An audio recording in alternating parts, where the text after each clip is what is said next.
We'll be starting our next session. After the Ahmedabad chapter session, we are starting with the session from Gurugram chapter. We have with us Ish Pratap Singh, who is a founder and CEO of Meaning Edge. He'll be speaking about coaching for real, finding your GPS of life. Okay. Before we start the session, I would like to thank Agile Network India founding sponsor, Innovation Route. It is a leading consulting and training service provider, helping organizations to achieve business agility and beyond. It is one of the leaders and pioneers of niche publishing services and well known for content collaboration with global thought leaders, authors, and creators. For more details about Innovation Roots, please log into www.innovationroots.com. Do's and don'ts. Please join 5 minutes before the start time. Use high quality speakers and headphones for better sound quality. Please keep your microphone muted and video disabled, as this may cause disturbance and bandwidth issue. Questions will be taken via chat box. Our facilitator or moderator will help and read out the questions to the speaker as per the time availability. Request you to fill the feedback form after the event. That will help us to understand more about the event management. We appreciate your cooperation. We With this, I invite Vaibhav. Vaibhav is going to facilitate this particular session on behalf of Gurugram chapter. Over to you, Vaibhav. Thank you so much, Prashant. Very good evening and warm welcome to all of you. Mr. Ish Pratap Singh, fondly known as Ish, is an executive and leadership coach. He's the founder, CEO of Winning Edge. In his own words, he helps leaders retain high-performing teams. He is also a published author and neurocognitive researcher. In his more than 2 decades of experience, he has been part of the financial services, infrastructure, and hospitality industries. In September 2005, the entrepreneur bug bit him and he started Winning Edge from his dining table. The company grew from his dining table to more prominent officers, and friends joined his journey. So, what started as a recruitment firm in 2005, focusing on providing top talent to leading organizations, evolved into a firm focused on the human in human resources, and now a leadership and career firm. He has developed his coaching model called GPS for Life. And if I can explain this with an analogy, consider GPS system or Google Maps in your car. The method works on understanding your current location, which is your personal or business realities, defining the desired location, which happens to be your goals, and finding the surest, most straightforward path, that is tangible progress using the right vehicle, aka coach. Today, we are fortunate enough to hear from the man himself about his coaching model. I now invite Ish to take us through how to find your GPS for life. I'll not stand any further between you and him. Ish, the stage is all yours. Thank you so much. Thank you, Vaibhav. I wish we were recording this one because this is definitely it's going to be a part of a jingle which is going to go out in Vaibhav's voice.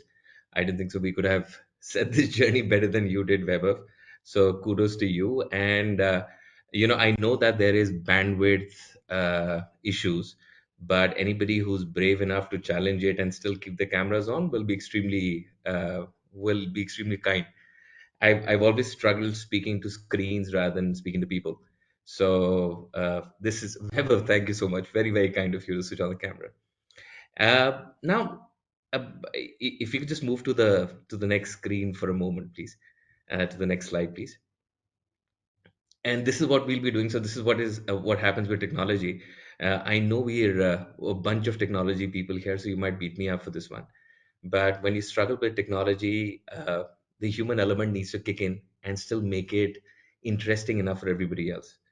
And as you would realize in the next half an hour, 40 minutes of our chat, uh, the idea is to just keep the engagement going. The idea is for me to share with you some of my learnings, my journey, rather than impose some brand new learning onto you. Truthfully, I didn't learn coaching under a tree. When I went into the mountains and I meditated for 45 years, I learned it from such fantastic sessions.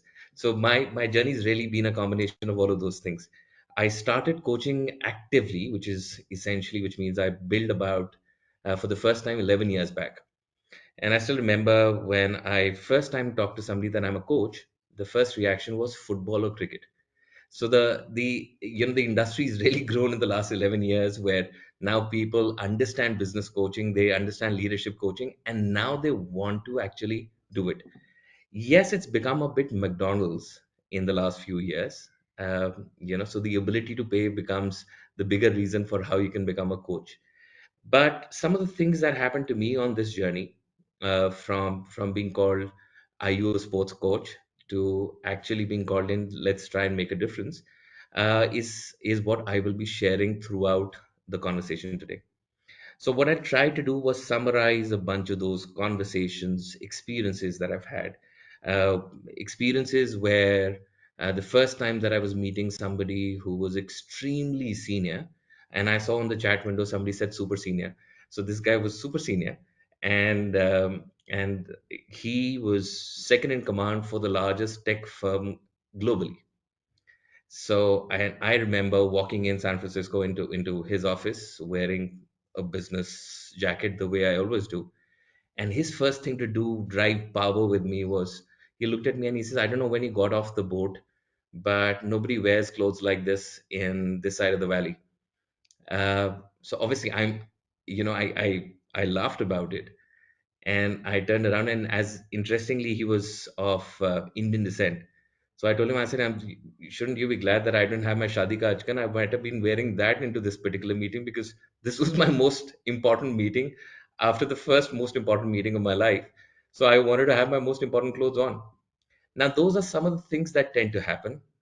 People will challenge us because there is still a stigma of judgment which sits on the side of the coachee, right? So they still feel a bit judged, and that's why there's a lot of struggle which happens.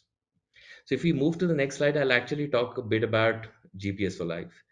Um, Now, and as you would see the animation, everything is around the fact that let's make it light, let's keep it light for our own selves. And anybody who wants to keep on typing in questions as it comes to their mind, happy to take them on the moment the session finishes. So we don't need to wait for the end of the session. The best questions are asked when it appears right in our mind right then.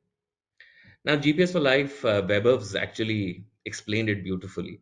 Uh, it's essentially knowing where you are, where you want to go, and how do you get there with maximum amount of convenience in least amount of time, right? So that's the entire concept on which GPS is built up.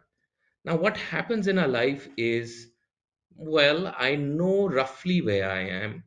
I'm going to get onto this highway. So, for those of us who understand Gurgaon or Gurugram, as we love to call it now, uh, right next to Delhi, we get on and we want to go to CP.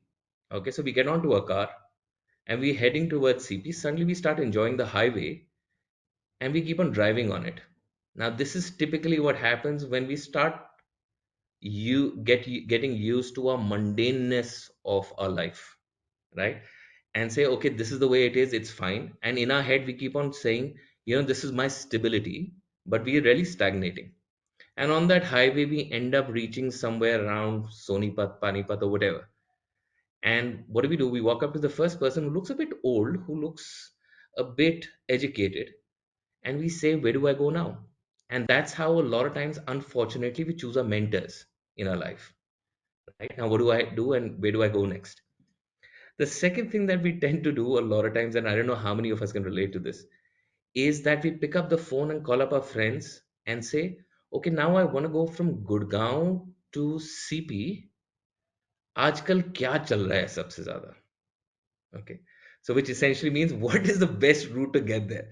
Now, the problem with that is that's how we look at certifications, education, knowledge a lot of times.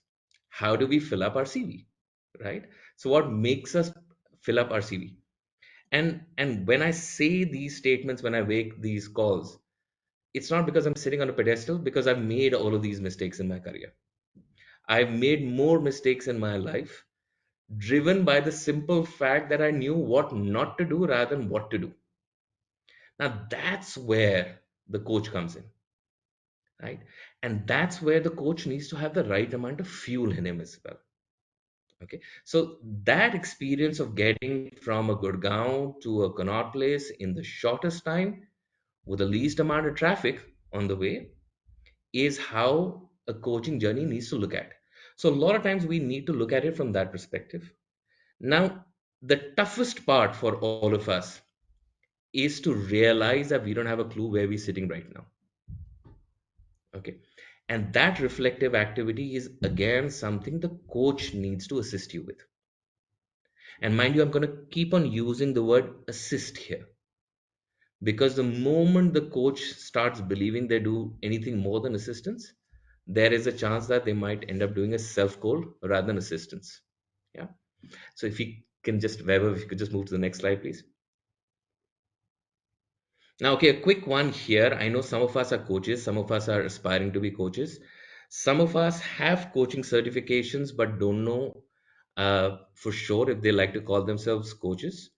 And some of us picked up certifications and have slipped into different paths of learning expertise rather than become coaches. Okay. So I'm here because we've got our cameras off. Baldev and Weber, thank you for keeping them on. Uh, Now, I'm presuming most of us, if not all of us, want to be successful. Okay. So that's going to be my presumption at the back while we have this conversation, that we want to just get better at what we're doing. Now, I can assure you I don't know more than you do. Okay.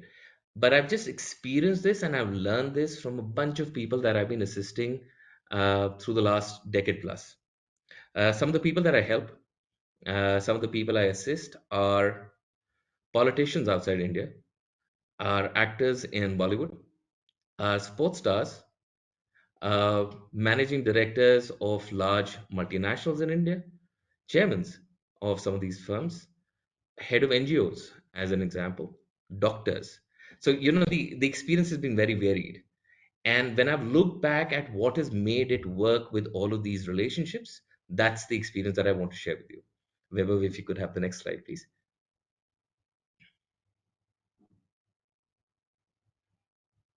Okay, so the four key elements that I wanted to pick up in terms of basis of success, Weber, if you could just push up the screen a bit more, a bit more. Thank you so much. So number one is structure. Okay, so which I would presume through your current certification, you already have in place. Okay, so I'm not going to talk about that. Frankly speaking, the last day and a half has been full of those experts who've actually helped you get stronger on on that particular aspect. The second is ability and experience. So we're still talking about working this wonderful relationship between the coach and the coachee.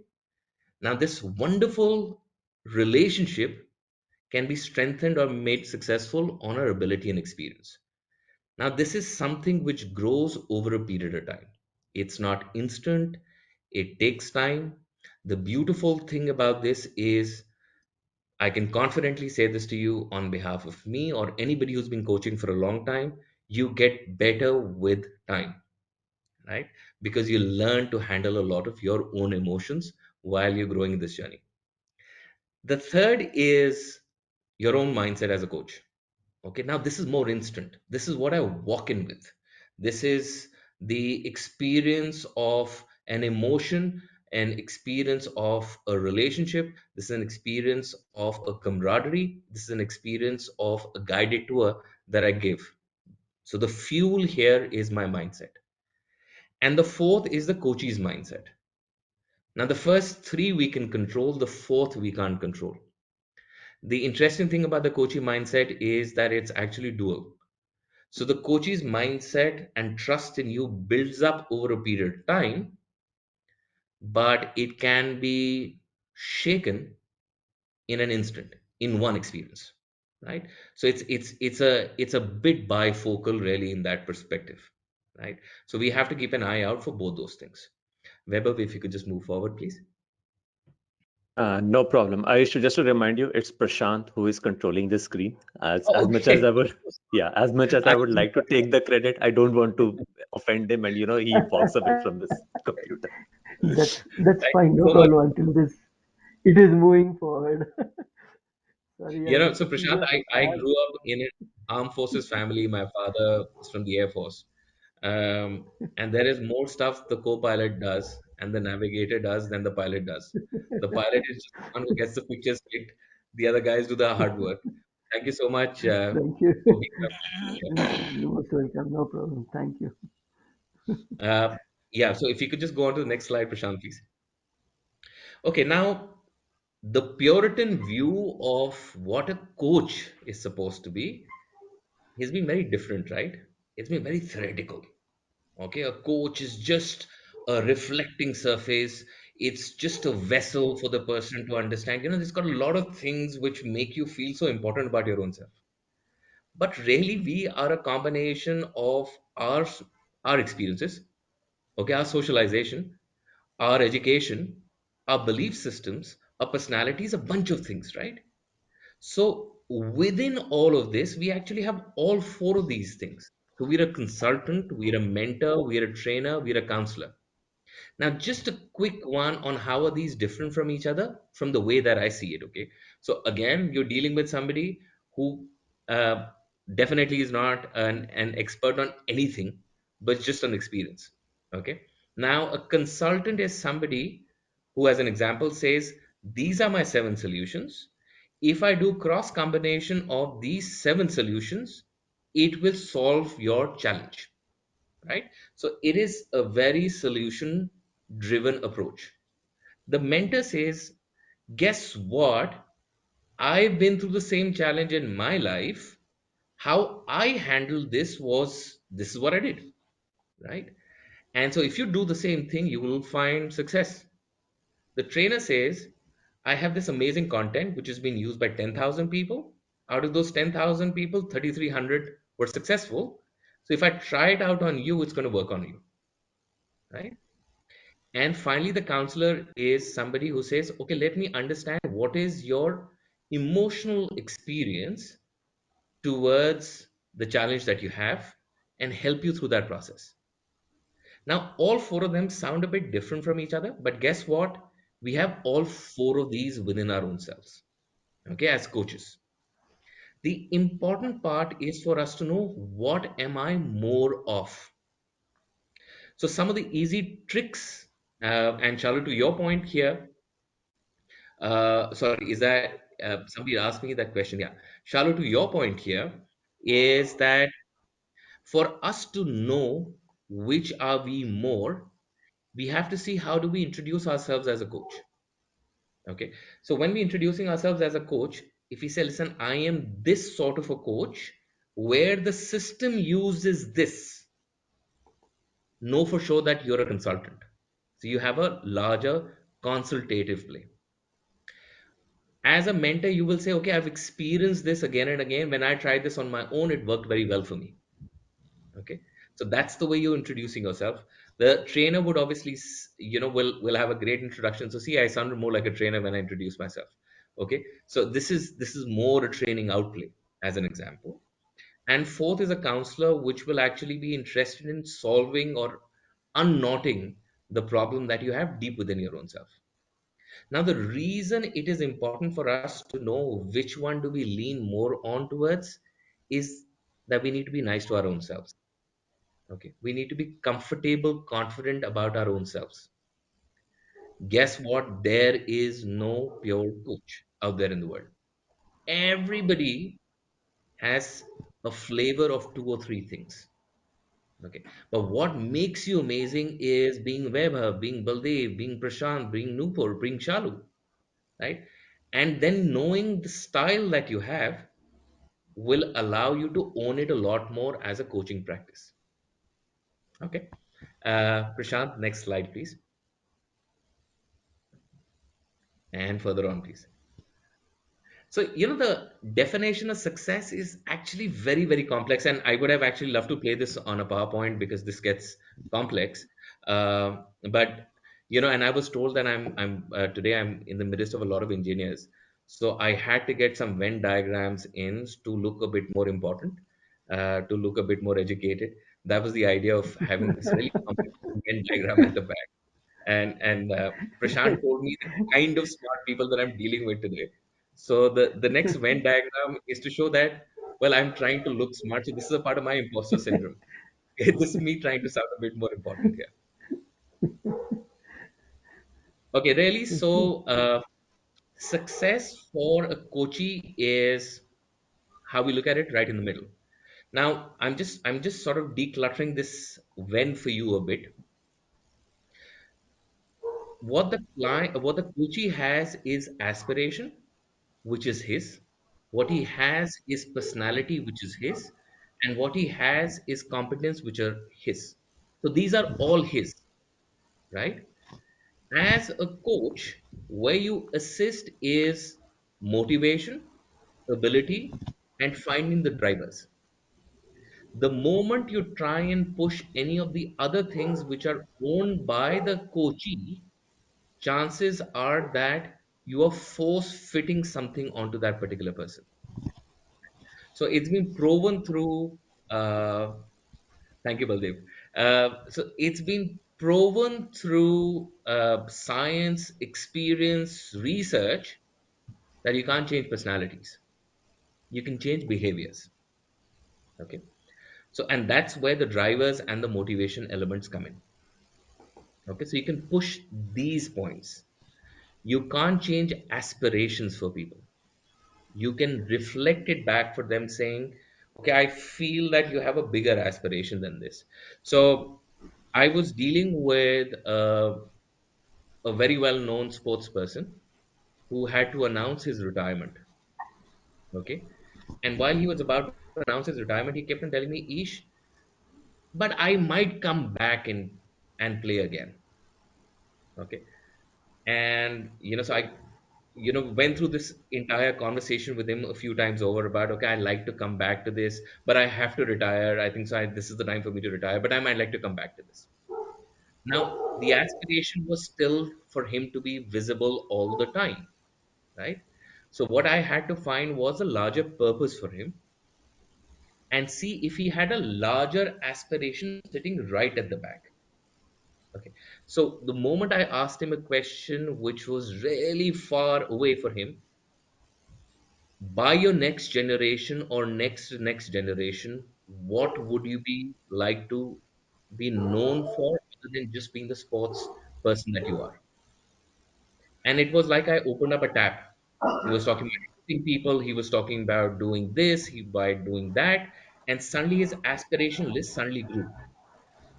So for him to take that key action towards that exit in his career as the cricketer, that famous cricketer that he was, he had to see the larger reason of his existence on the planet. Okay, and suddenly the motivation became larger for him to commit to this one. Okay, that's just an example. I'm sure all of us have had success stories. Okay, so think about the boss that you really loved. Okay, who was great for you, who really moved that needle for you. That relative, that cousin, that friend, any one of those, okay, who really moved it for you, who knew you could get on to the next point. You would have realized either they moved your ability, which has made you stretch a bit more than you thought you could do, saw where you were good at, which you hadn't seen, which is what your drivers are, or said, I know you're feeling tired today, Priyanka, but I'm sure when you get up in the morning, you will feel far better about your own self. And you were motivated the next day to get up. Right? So we see these combinations in our life all the time. So as success, we need to be sure that we're not pushing a system down somebody's throat and saying, now that this system is working for you, are you feeling successful? Well, the person might have had a victory, but might not feel successful. Okay. So Prashant, next slide, please. Okay. So this is one of my favorite slides. Okay. When I was making this, I was actually grinning year to year while making this one. Now, what happens in coaching is and especially if you're an internal coach, you coach for compliance. Okay, so I've got to get in, I've got to do these 5 sessions. It might be uncomfortable, but let me just go ahead and do it. Okay. And let me tell the person what to do. Okay, let me tell him actually where you're suffering, is this. Now that's called coaching for compliance. Now, the problem with coaching for compliance, and in my experience of working with people, counseling people who've been struggling with alcohol, uh, I've realized that when you're coaching for compliance, when you're coaching for movement, there is a lot of resistance which happens because, for example, if somebody's an alcoholic, if his reason or her reason to be sober and healthy is not bigger than just be sober for a moment, right? Or just be good for the next day, chances are that the people will slip back again. So till the time they don't see that end GPS point for them, okay, that point for them, chances are it might become like a New Year resolution.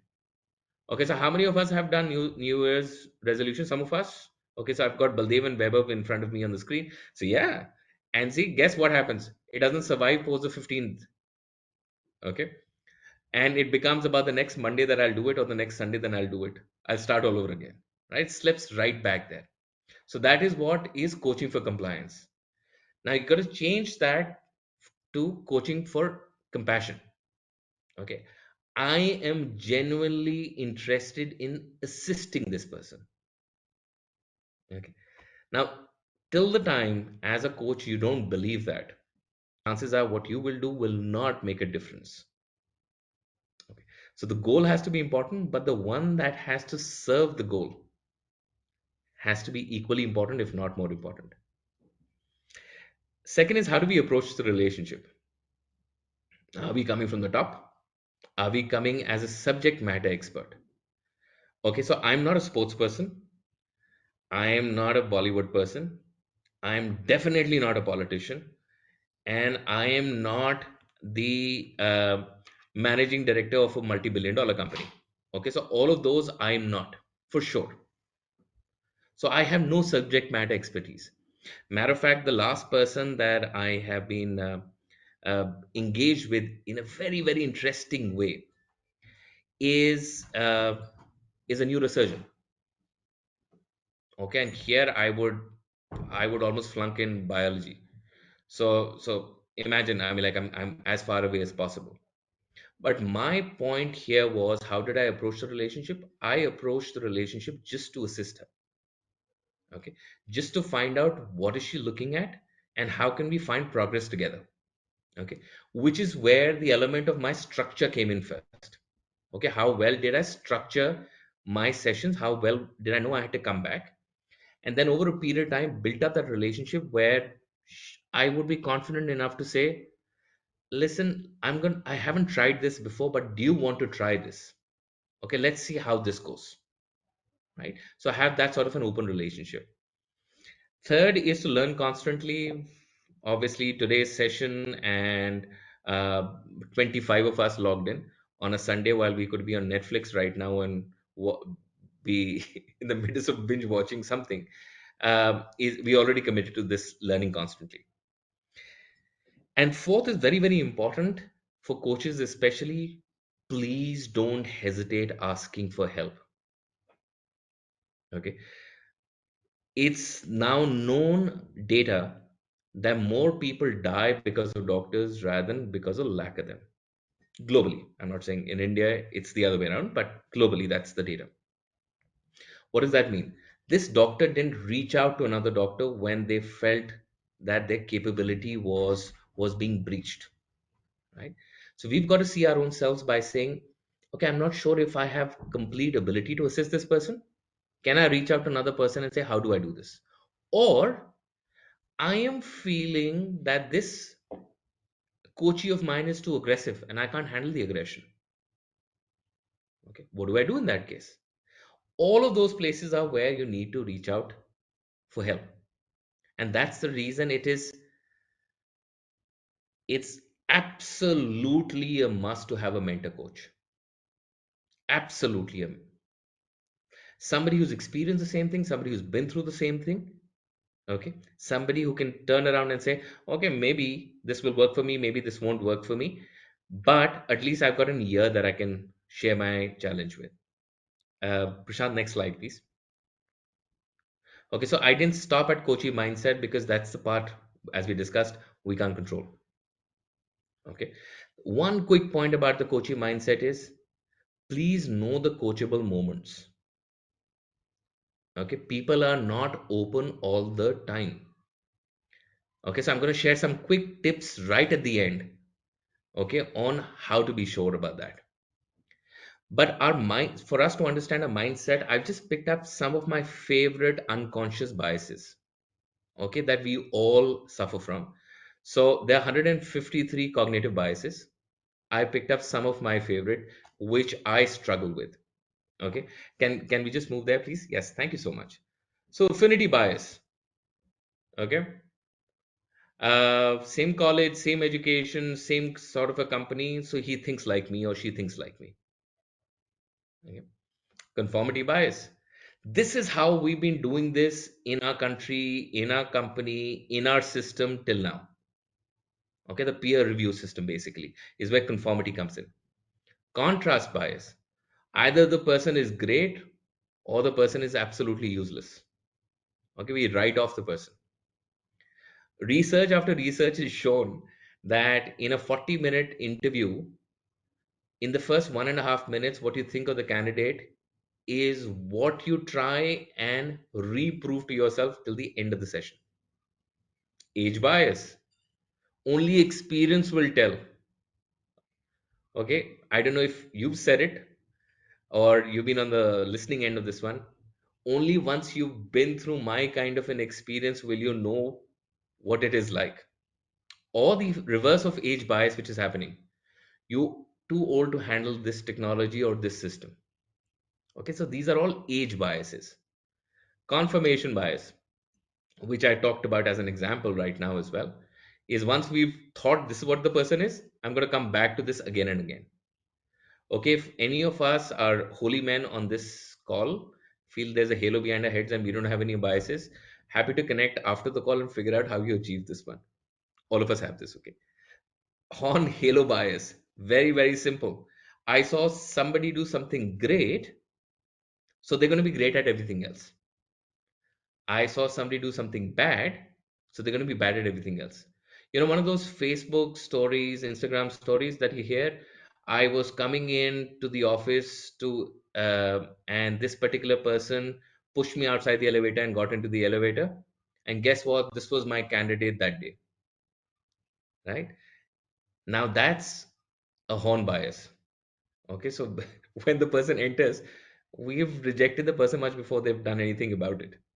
All right. Prashant, if you could just move up once more, please. Okay, gender bias, big one in India. Okay, we all know what to say, but we are not ready to move on it. Okay, the problem with us is that we've learned the right language, not the right attitude. So, gender bias is an obvious one. It's also very visible.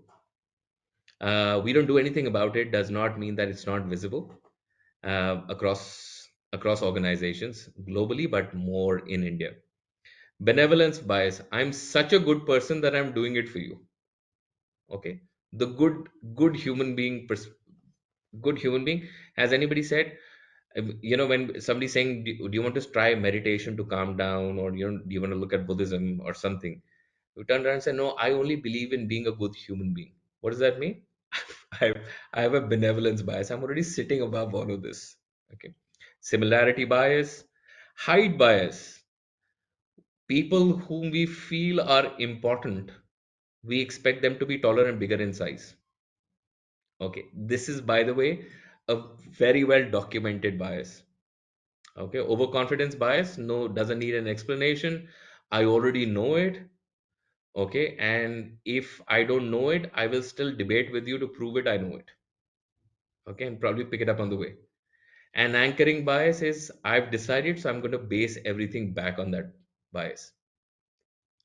So I know some of us, and here is a simple one. So Harvard's done this study, it's been on for decades now. which is on knowing your own biases. Okay, so it's a free study. You can get online and see those ones. So it's good to know your own biases. The number one reason is not for you to, so okay, you can't stop your bias, but you can interrupt it. So you can be aware and then only interrupt it. You can't jump into saying, I'm not going to be biased anymore, because that's not human. But now I'm aware this is how I'm reacting, and that's how my bias is going to be. Okay, some easy pointers before we break into a Q&A. Simple ones. Okay. Listen, ask questions. Okay. Quality of probing improves with practice, but start. Okay. Don't echo people's voice and put a question mark right at the end. When somebody's finished a sentence, don't put a question mark right at the end. Well, now that's going to irritate your coachee. You don't want to do that. Okay. But for sure, you've got to ask them question. Rewind and repeat it for them. So is that what you've said? Okay. So that that they've got a chance to actually work on that statement or to confirm that you've recorded it correctly. Goal oriented but flexible. Now a lot of times coaches will come to you and say, Ish, and this is something which happened to me day before yesterday. Ish, actually, let me tell you my challenge. Okay, I'm there to coach this person to become, in their organization, the first woman head of the country. Okay. Now, so she says, Ish, let me tell you my challenge. Now, I've heard her. I've understood where she's coming from, but I'm not committing only to that challenge. I've got to keep my focus back on the goal, but I have to be flexible in letting her speak her mind, because that's also a data point for me to build up a bridge for her to achieve her success. Yeah. Timing, which we just talked about, there's a coaching timing, right? So everybody's not coachable all the time. You have to get them into the zone of coaching. So for those of us who are kids here, okay, anybody with kids, okay, Vaibhav and Baldev, I can see. Prashant, I don't know if you got a kid. Yeah, okay, you got a kid. Okay, fantastic. Vaibhav, I saw that at the back of your screen, yes. And okay, so not every moment is a life lesson moment, right? And now kids turn around and say, listen, I don't want a life lesson gyan right now.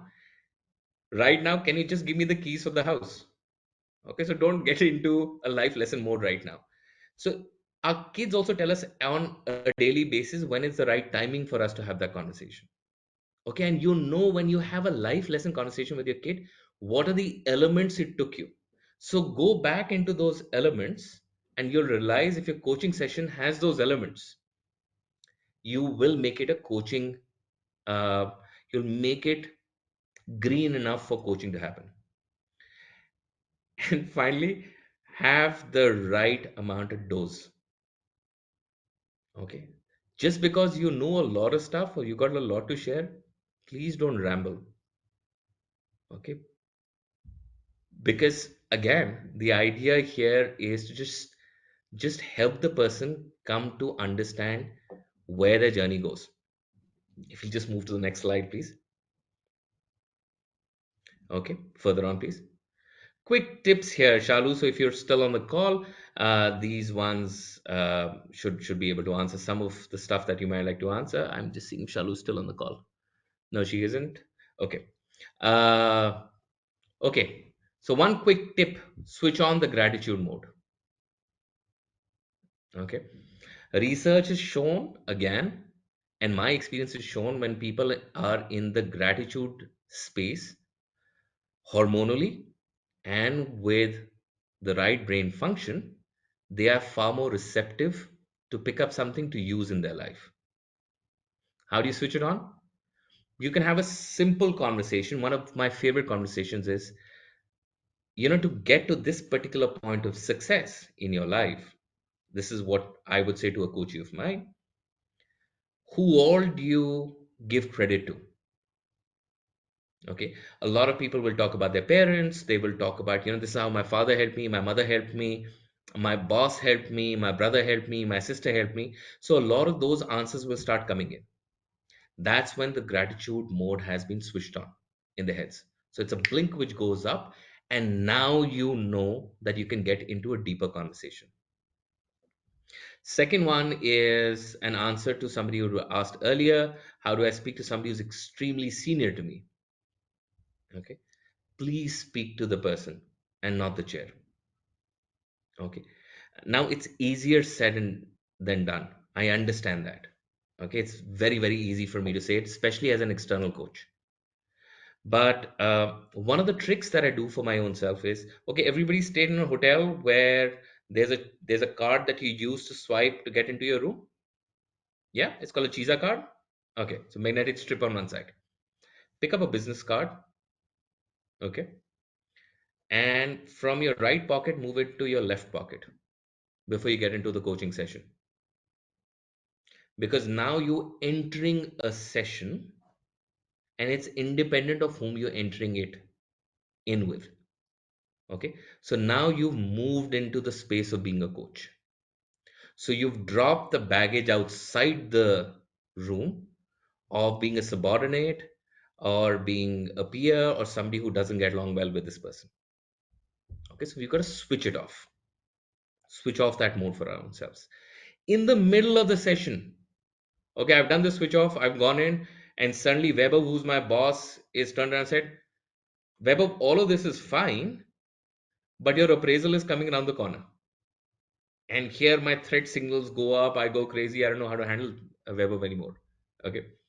So all I do is move I wear a kata, for example. Okay, so you could have anything. I just move it from one hand to the other, saying, okay, I've understood this emotion. I'm just moving it out of my hand. Or reach out for a glass of water. Okay. Or if you feel further threatened, in your pocket or under the table, make a fist and just release it. Let the emotion go. Let it get out. It's not needed for that session. Okay, now the third point about trust is something which comes over a period of time. Now, I need to tell you this very, very clearly, especially for technology people. We all know project management from one perspective or the other. We know planning. Okay, so please don't teach the person how to plan. Make them understand the what and the why, the how they will know through their own system. Help them to make the system cleaner, but don't replace that system. So focus on the what and the why. What do they have to do, and why does it make a difference to them, their team, their organization, their own career? And finally, focus back to the core goal or the objective of the session. So keep on revisiting it back through the session. At the end of the session, needless to say, make copious notes. Uh, Prashant, if I could ask you to just forward this further. Okay. As my presentation would have said, please don't take yourself too seriously. Okay, so the first thing which happens to any one of us who get a coaching certification is we want to coach everybody. Okay, it's such a transformational experience for us that we want to run to become coaches for everybody. I was trying to have a conversation with my mother today at lunchtime, and she just turned around and said, listen, take a deep breath and stop coaching me. Okay, so we have to stop taking ourselves that seriously. Um, Prashant, if you could just move further, please.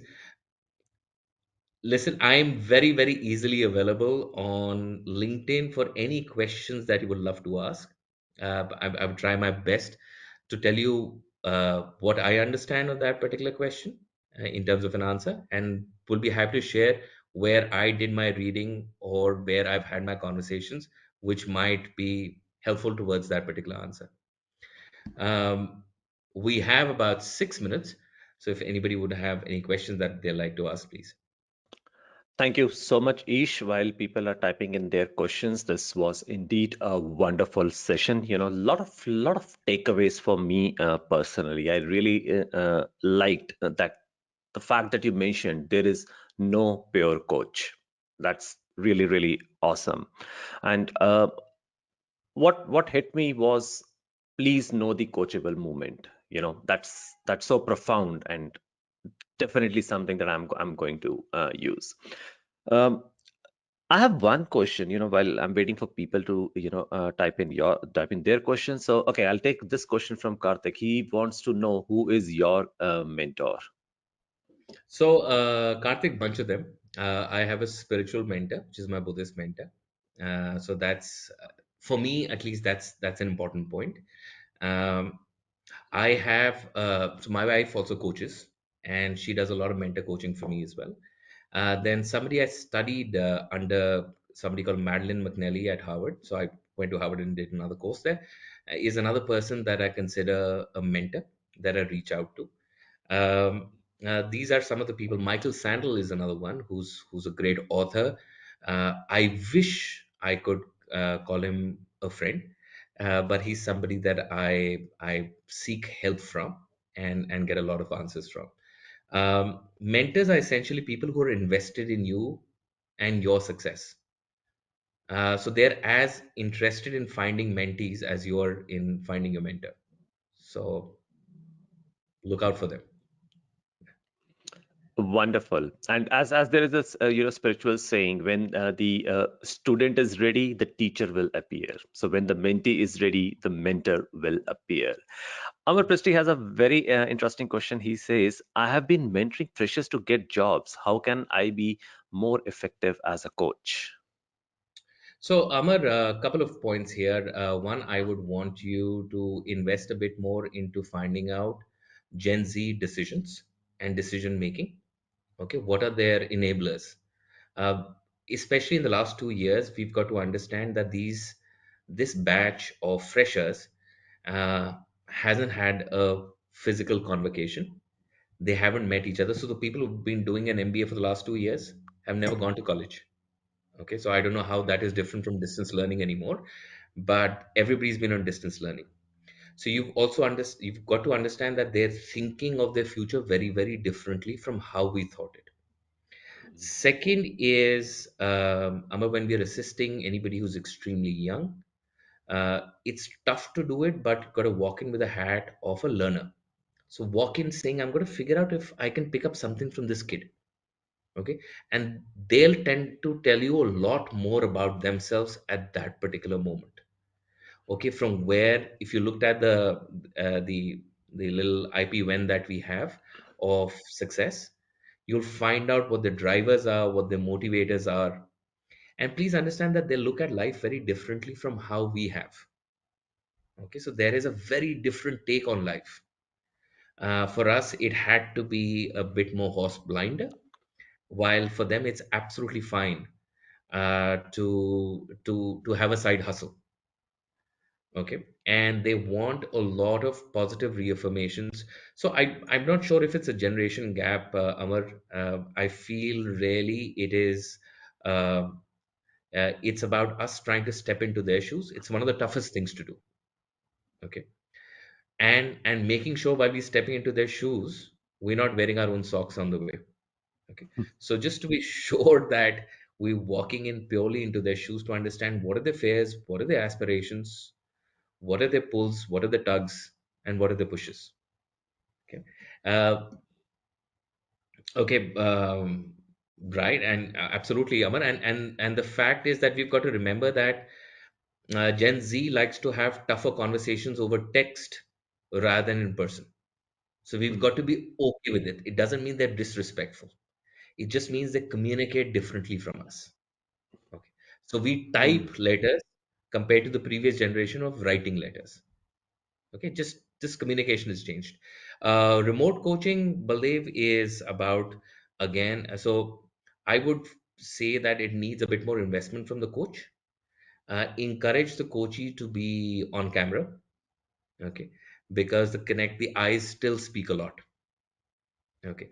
So, but in remote coaching, you got to be 100% sure that you're at a place where there's not too much of distraction happening at the back. Okay. Because people are forever distracted right now. We are, what, 23 of us, and I can assure you 23 of us have at least 5 windows open right now. Okay. On our systems. So we're distracted. All of us are distracted all the time. Okay, so we've got to make sure that the distractions are less, so that in out of respect we can tell our coachee that I am all ears for you. Okay, so that's the one big tip for me. Okay, yeah, absolutely, no calls in the middle. Yep.